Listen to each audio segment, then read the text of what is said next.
We're ready to go. Stephen A. Smith's going to be ready to go whenever he signs his new deal, whenever that might be. It's July, a year from now, his contract will expire with ESPN. Chad, he's set to become very, very wealthy, more than he already is. But he's set to become the highest paid talent at ESPN. And while he's been reportedly, kind of looking back over his shoulder, like, yeah, offer me something better. I'm $20 million per year annually. Front Office Sports and Michael McCarthy, they say, and he's reporting, he's going to be upwards of 20 to 25 million when it's all said and done. And it's based on how they're playing this negotiation as the team first approach, team ESPN approach, making his boss's money and also trying to figure out how he can get his cut of what he's making and earning for his bosses. Chad, here right now, just put out there for those that don't know, Troy Aikman is currently the highest paid talent employed by ESPN Disney. 5 years, $90 million is his current contract. McAfee's right behind him at 5 years, $85 million. And then Joe Buck is at 5 years, $75 million. McAfee owns the intellectual property to his show. More or less, he licensed his show to ESPN. Meanwhile, Stephen A. Smith is an employee of ESPN, and he's going to use that to his advantage, saying, I'm here, I'm ESPN first, I do everything with my show that will then hopefully raise the ships on the tide of all things ESPN. No guests that you might see on McAfee from outside the umbrella of the four-letter network would appear on his show, for instance. And it probably ends up working. But ultimately, Chad, I think it works because Stephen A. Smith is worth it. If they lose out on Stephen A. Smith, what do they have at ESPN as a brand, as a talent that you can turn to and say, okay, Skip Bayless is out, but we still got Stephen A. That worked. I don't know if they lose Stephen A. if it's the same thing. In fact, I know it's not. They're not going to land Charles Barkley. And beyond that, Chad, it's Pat McAfee. And they're a good yin and the yang on how they approach their shows. And therefore, it's a perfect opportunity for ESPN to lock him up long term and to add him to more properties that they own the rights to, like the NFL. I do love this excerpt from Andrew Marchand's piece at Front Office Sports. Yes, Stephen A. Smith irritates ESPN brass by tackling the third rail of politics on Fox News with Sean Hannity or appearing with Clay Travis, the network's most outspoken critic. Certainly, OutKick and Clay Travis have been a big critic of ESPN. But even Clay Travis, the most outspoken critic of ESPN, who had Stephen A. Smith on his podcast, would tell you Stephen A. Smith is worth it. And I agree with Clay on that. Given his popularity, given the amount of shows he's on, given the fact that he wants to expand to the NFL. He knows the NFL is the cash cow, and that's the most popular thing that ESPN possesses. He wants to be on more NFL programming for that reason. Stephen A. Smith is not afraid to work, and he's very cooperative. It always interests me, if you look at three levels of being a talent anywhere you are, you've got loyalty versus your actual talent versus popularity. How many people watch you? How many people care about what you say? Whether they love what you're saying or they hate what you're saying, how many people pay attention? How good is the show that you host? How good are you at hosting that show? How good are you at writing or talking on the radio? Whatever that is that you're doing, how good are you? That's your talent. Loyalty is the third part of this.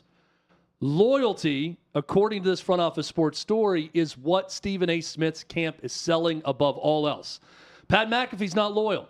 Pat McAfee called out Norby Williamson. Pat McAfee's not afraid to go on other podcasts and trash ESPN employees. Pat McAfee has his guys, not ESPN guys. Sham Charania, his guy, not ESPN, right? He wants his people, and he doesn't really care about ESPN. So Stephen A. Smith is saying, hey, I'm Mr. Team Player here. I have Adrian Wojnarowski on my show because he's an ESPN guy.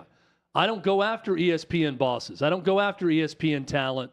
I am an ESPN loyalist, and it is my job to try to make ESPN as much money as possible. Sounds like a dream talent for any company that's out there. I think any boss that would be hearing this, seeing this, and would hear that about Stephen A. Smith would say, I like that. That's what I want in talent. I want someone loyal. I want someone who's thinking company or network first. That is what Stephen A. Smith's representation is selling him as opposed to Pat McAfee, this renegade will call an executive a rat on an ESPN station, will do all these things, right? How are they going to view that? Will Stephen A. Smith end up with the quote-unquote bag? I think he will. And I think this is going to be received favorably by ESPN bosses when they paint him in this light. Because he is different from Pat McAfee in that.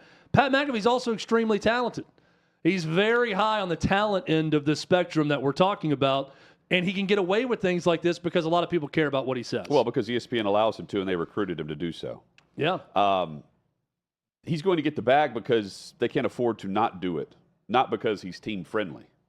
That's all. He was always going to get paid handsomely. Stephen A., whenever they brought in Troy Aikman, when they brought in Pat McAfee, his quote at the time wasn't that, hey, I'm better than these guys. His quote at the time was two things. Number one, I don't give a damn. McAfee negotiated his deal a few weeks ago. I negotiated my deal a few years ago. The situation's not the same. I'm a big boy. I've been to hell and back. This does not faze me at all. Pat McAfee deserves it. That's what he said on his podcast. Well, now it's his time to go above and beyond. The next quarterback in the NFL will be the highest paid quarterback in the NFL based on the time of the contract negotiation. So I don't think it's, well, this guy's ESPN friendly, the other guy's not. The other guy had Norby Williamson out after 40 years. If ESPN hated that so much, they wouldn't have handled it the same way. And who's to say? Stephen A. also has his own podcast and YouTube channel. I'm sure he wants to incorporate that as his own Stephen A. Enterprises or whatever he's going to call it, whatever he is calling it. And if roles were reversed and Stephen A. Smith owned his own program and then licensed his show to ESPN, would he be more like Pat McAfee? Yes. I think that goes back to that, too. I like how they're playing it. I just think it just comes down to this. Do you want me to walk? Because I'll walk and do my own thing, and I'll be just as valuable there, if not more, than I am right now. Or you can keep me and I'll do more, and I'll also be able to incorporate more of what I'm doing on the side. They're already showing him entering an arena, which is great during the NBA playoffs. You know, like there's no way they're letting him walk unless he's walking into an arena for a photo op. And 20 to 25 million, that's been the range that's been out there, right? Around 20. And he gets 100 million. I mean, the next guy that comes up will get above Stephen A. The next guy will end up being either McAfee or Aikman and Buck, right? That's the anticipation anyway. Yeah, and look, I'm not saying that he's only getting paid because he's loyal to ESPN. I do think it helps that he is not just the host of his own show, that he hosts other shows and he'll do any show available. So if you're paying him that type of money for ESPN, you feel good about it because you're not just paying the host of one show. You're paying someone who's going to appear on every show pretty much whenever you ask. That's actually, according to this article, through his representation, wanting to do more and wanting to work more, wanting to be a part of more NFL shows, wanting to have a broader NFL scope within the network. I think all that helps him. And it is, you have to differentiate totally between him and McAfee because McAfee, it's a licensing deal. Yep. He's making the $17 million to put his show on ESPN. What he makes on College Game Day is completely separate. He may be making more than $20 million a year. I don't know what he makes to do College Game Day. I doubt it's over $3 million for the season. I thought it was like $5. And that's great if it is. But that's a completely separate deal to what he makes for licensing the Pat McAfee show. So when Pat McAfee goes on other podcasts and brags about not having a damn boss or a MFing boss, or however he phrased it, he's right. He's telling the truth. He only reports to the CEO of Disney and the head of ESPN, but he's not even really reporting to them. He licensed his show to them, and he can have conversations with them. He's not a part of the ESPN infrastructure. So Stephen A. Smith is the biggest cog in that wheel of talent within the ESPN infrastructure. If you go back to where, and Dan Patrick talked about this with our Dan Dockich, to where ESPN hated the fact that people like Dan Patrick and Keith Olbermann so much that their names grew bigger than even SportsCenter as the tag team duo on SportsCenter. They hated that because they knew they were going to have to pay them. To now where we are at this point in time, where Hutton, I don't think they have any problem propping up a Stephen A. Smith as this magnanimous talent that they're going to give $20, $25 million a year to, as long as there's not too many of those talents at ESPN. Right. Well, we're talking about like kind of to steal the awful sports analogy, the Mount Rushmore of personalities at ESPN is who they're going to pay top dollar. And then behind that, there's a bunch of people they probably don't see fit to pay nearly as much money to, even though they might be just as talented as Stephen A. or someone else. And they need him on multiple platforms across the network, because there's one I was reading over the weekend. It's like there is a lot of debate and a lot of money being pushed to someone that's in a day part that only the unemployed can watch. You have to have more of Stephen A. on the NFL. He's all over the NBA, and for good reason. Hosting the pregame and halftime shows. He's post-game on the court, courtside. All of that's great. I would absolutely want him a part of the Monday Night Football coverage, which is even more of a major platform across the NFL than what it was prior to Joe Buck and Troy Aikman arriving. Because the NFL, Goodell and them, they love that duo and how they approach calling their product. Stephen A. makes sense for this. And, he was already doing a little bit of the UFC whenever they first obtained the rights to the UFC with ESPN. And the big pay-per-views, I'm saying, the Conor McGregor type fights. The Floyd Mayweather McGregor boxing exhibition. That was another one that he was big on. He'll do all the big of it. And that's where I want my highest paid talent.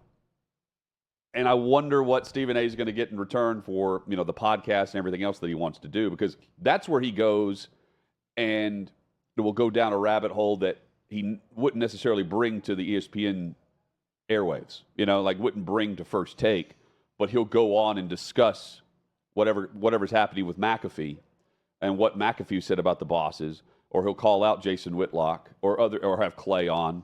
He'll do that on his own dime and on his own time with his own platform. But at what point do those two things meet? Because with Pat McAfee, those things meet on ESPN air.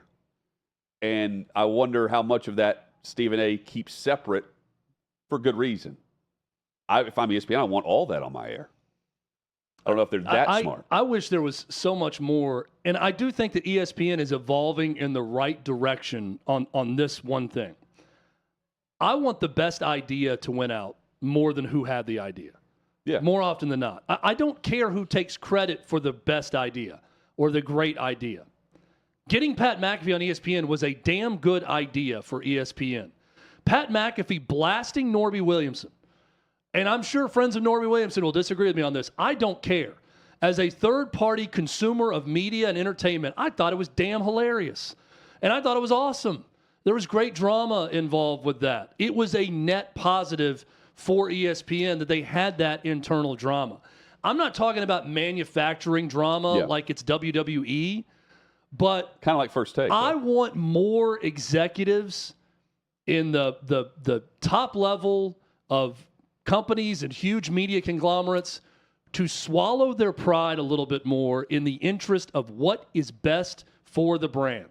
What is best for the entertainment value of this company? What is best to get ratings and eyeballs and people writing and shows like this talking about us and everything else? And not just, boy, they better not say anything bad about me. Boy, they better not say anything bad about this person at ESPN. They better not do that. But who cares? Like, we're in the entertainment business. That's what we do. Like, if you're offended, so be it. Move on. Did it help the company? Everything that Pat McAfee has done, I would say, yes, it has. Having Aaron Rodgers on to blast Jimmy Kimmel, you can have some half-assed apology the next day about it all you want. It was entertaining. I remember it. It was great to have those two bitching back and forth at each other within the company. I don't think executives see it that way quite often, but Hutton, I love it. And I think that ESPN is evolving a little bit when it comes to that, to where they're more okay with it. And you said it. The fact that Pat McAfee is not having to apologize about Norby Williamson or anything else, and they continue to put his show on. But he does apologize. They continue to negotiate with him about hosting College Game Day. That shows me they're okay with it, and I'm all for the best idea winning. I don't care who has it. Yeah, and on top of all that, he's doing WWE, right? And you said he hasn't. There are still in negotiations, I guess, to have him back on for a second season. He hasn't signed that yet, right? No, to my because knowledge. he continues to kind of play around with, if you guys hate me so much, I'll just go do something Yeah, else. and that's what he tweeted after like week 4 of the season, right? I think the style and the appeal for what that role would be is not necessarily a mirror image of what McAfee brings to the table. But if he's not that, like, what's the value, I wonder, to bringing his show on the road and doing all the Friday stuff as well? You know, like, and the whole hype and the younger audience to it. That's what they're looking for. They're not looking for the traditional college football fan that's turning on at 9 a.m. to watch in full leading up to 11 a.m. kickoffs. All that is College Game Day. They want the clips, right? Yeah. I think he ends up signing again and doing that. I think so too. That schedule's crazy for him and for Stephen A. I mean, he's Stephen A. Smith taking red eyes back and doing all this stuff. And again, he's not asking to do less. He's asking to do more. Yeah, than he's already doing, and he does every show for ESPN at some point during the day. Yeah, and if he's not doing more, he'll be doing more on his own. Yeah, I think it's. I've not always been his biggest fan, but I think it's a no-brainer for ESPN. Yeah, and I think to pay him top dollar and to keep him on board. To, man.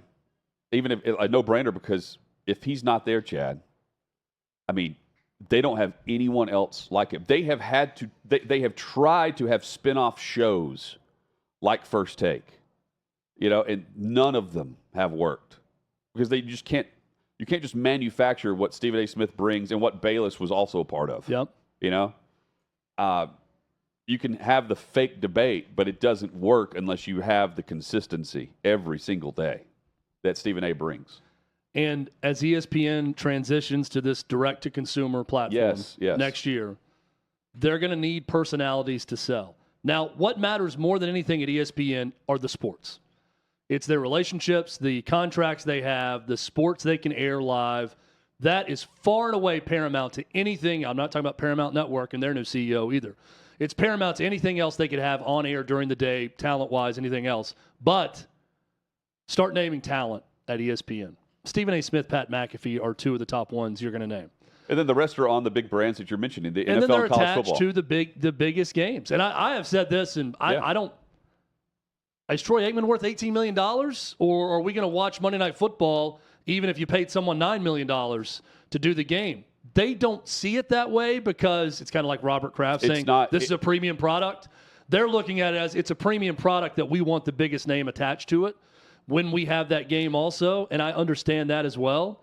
But it's the games that matter there. Every other day part, it's the Stephen A. Smiths, it's Pat McAfee, it's those big media brand names that matter to them. But think about what Aikman and Joe Buck brought, though. They brought a repackaging of what Monday Night Football was getting in their allotment of games. They then ended up having they had the first pick. They had the best game that everyone wanted was Aaron Rodgers in his debut with the Jets. Monday Night Football got that.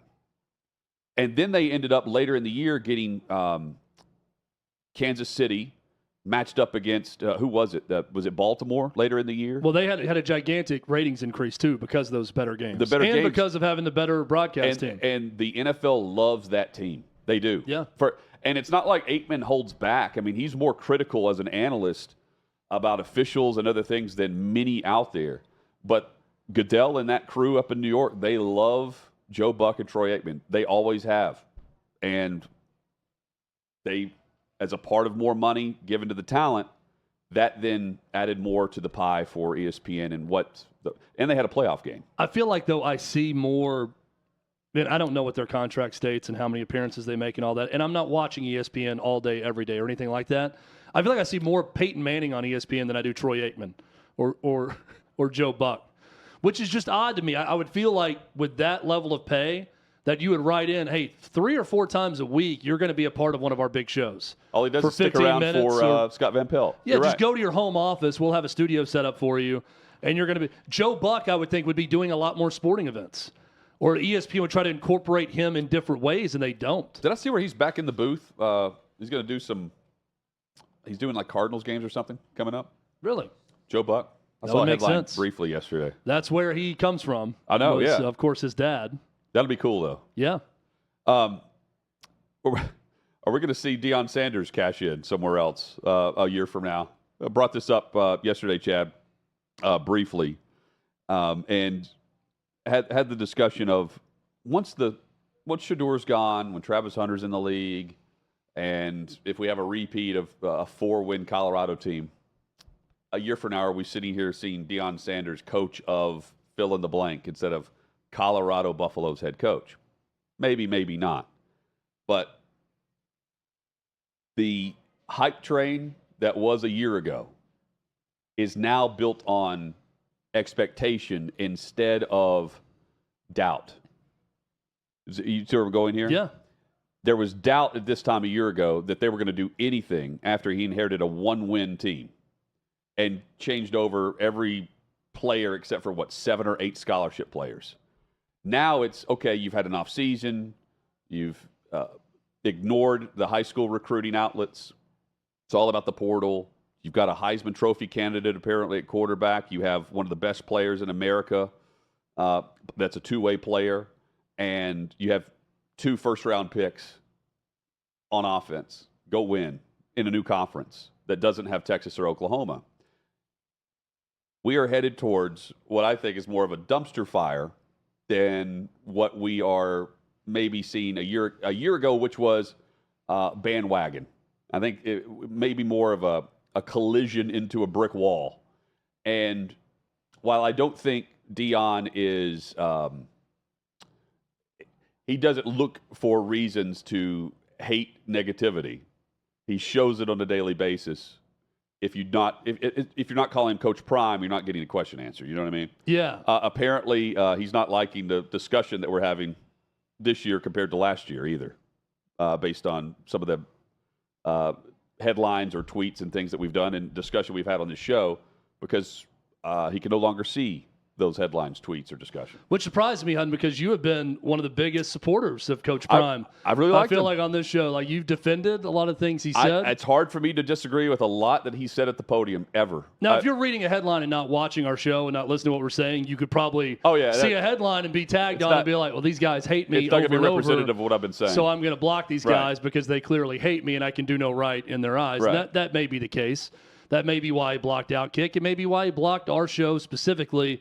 It may be because years ago we got into it with his son and basically told him to shove off on air at one point because we were criticizing Deion Sanders. I don't know where it stems from, but the fact remains Deion Sanders blocked us on social media, on X, on Twitter, and I don't know why.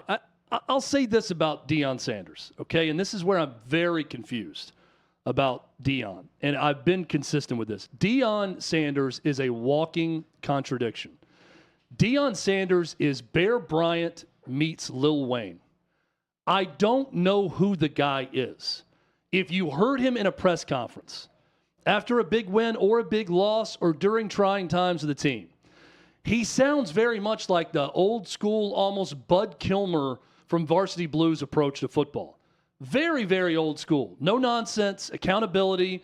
You either do the job and be a good teammate or you get out. That's how he was raised. That's how he played the game. That's what he expects from his team. Then you hear reports that he made his football team go to a Lil Wayne concert because his son Shador was opening up for Lil Wayne. You see the way he dresses on the sideline, which is just very much a Coach Prime thing, right? Again, walking contradiction. Old school meets new school, meets newfangled approach to program building. I don't even know that I'd call it program building. Program throwing together. We're going to change everyone out year after year in the transfer portal. We're going to tell guys who aren't playing well to GTFO. We're going to bring in completely new guys, which has led to this in year 2 being such a big prove-it year. And my question moving forward for Deion Sanders is very simple. Is he really going to want to do this?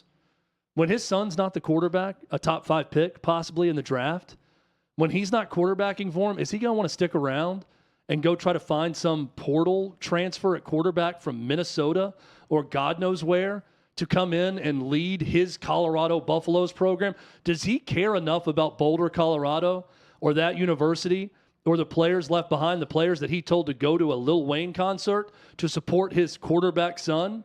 Is he going to care enough about them to keep coaching? I don't know. This may be the last year we see Deion Sanders in college football. I don't know what's next for him if he stops. I don't know if he jumps back into media. I don't know if he tries to go the NFL route. I have no idea.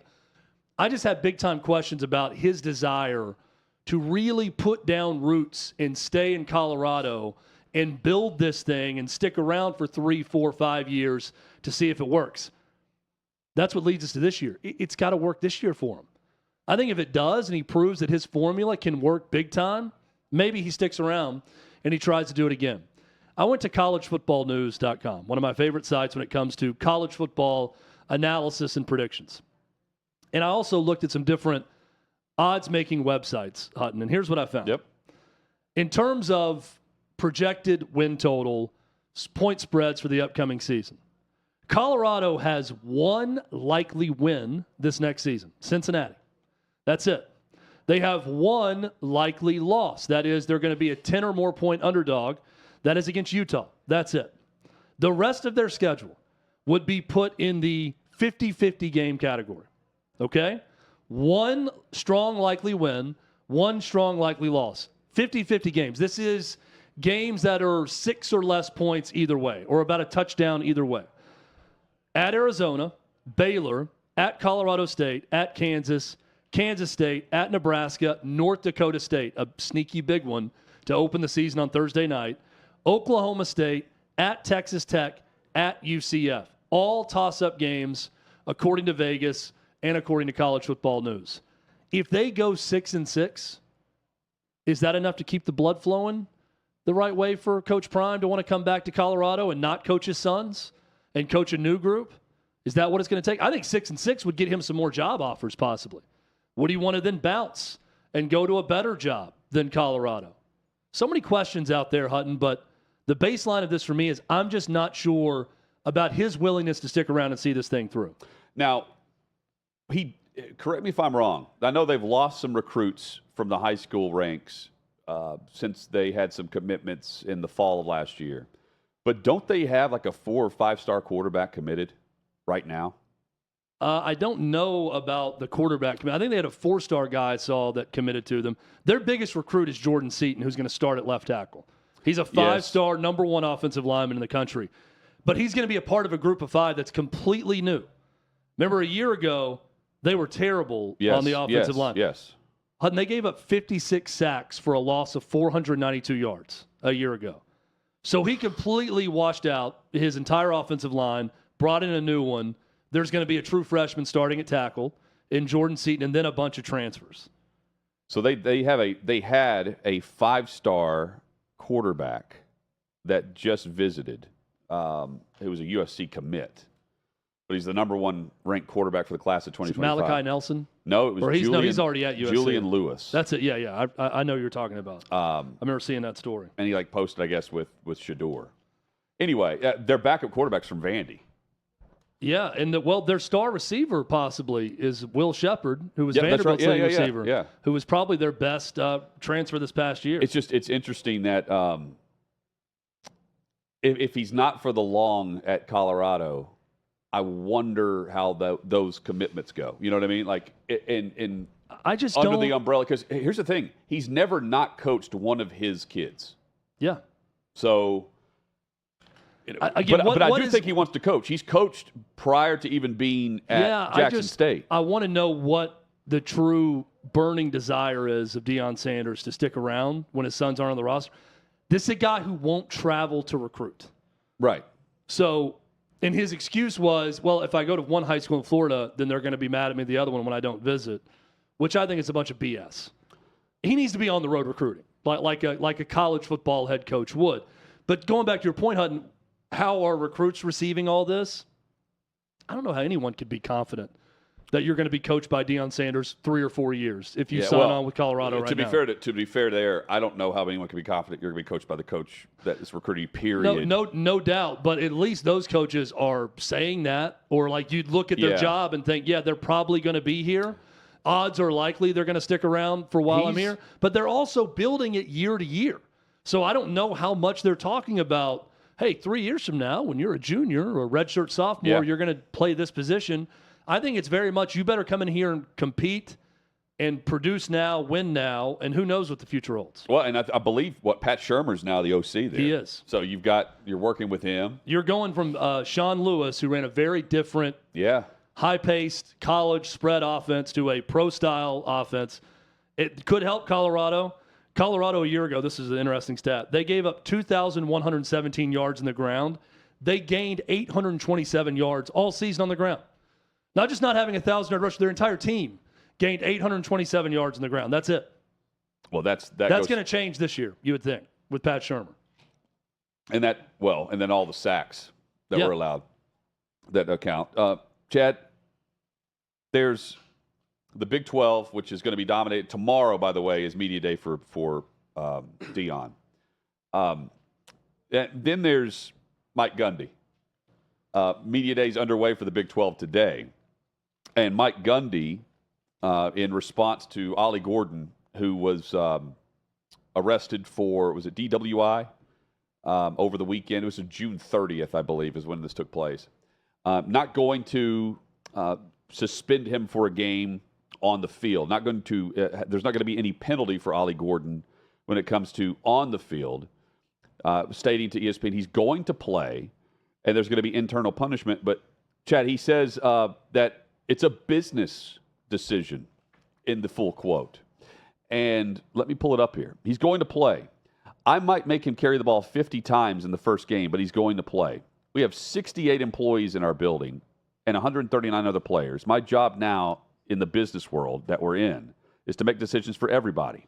He's going to go through enough that's really going to come to some sort of punishment, right or wrong. Either way, I don't know.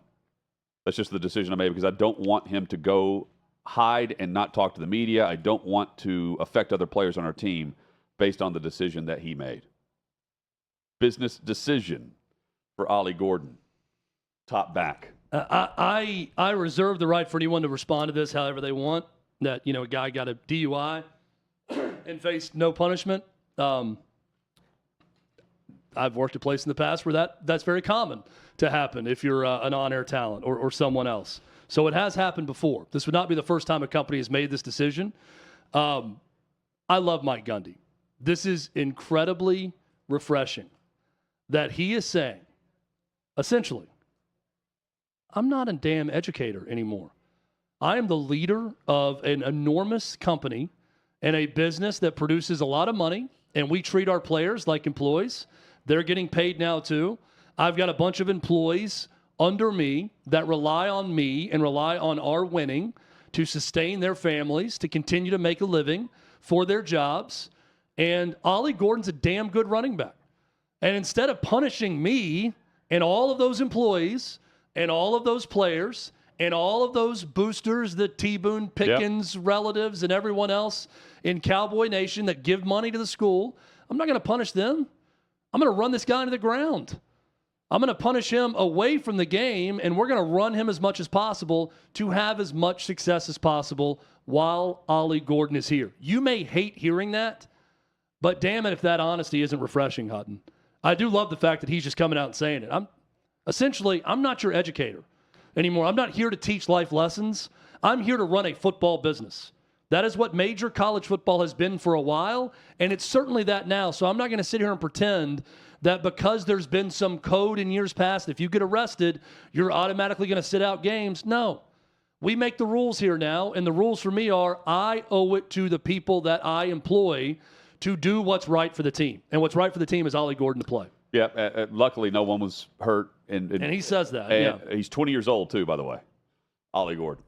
So he's underage and a DUI, and it's a business decision. But we have seen this not just with DUI, Chad.